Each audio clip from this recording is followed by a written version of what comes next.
World cup final जीतने के भारत के ख्वाब चिकनाचूर हो गए। हिंदुस्तानी शायकीन के दिल टूट गए। भारत की शिकस्त पर इंडियन शायकीन अपनी ही टीम पर बरस पड़े। उन्हें असल चोकर से तशबीह दे डाली। ऑस्ट्रेलिया ने भारत की सरजमीन पर ही भारत को धूल चटा दी। छठी बार आलमी कप अपने नाम कर लिया। इस शिकस्त के बाद भारत में सफे मातम बिछ गई। सोशल मीडिया पर शायकीन का रोना धोना शुरू हो गया और भारत की हार पर मुख्तलिफ पोस्ट शेयर करके अपने दिल की भड़ास निकाली।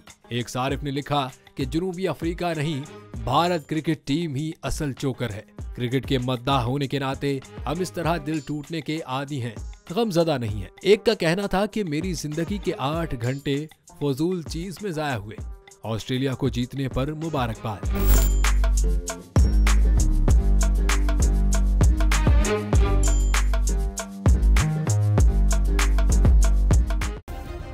सब्सक्राइब करें और बेल दबाएं ताकि कोई खबर रह न जाए।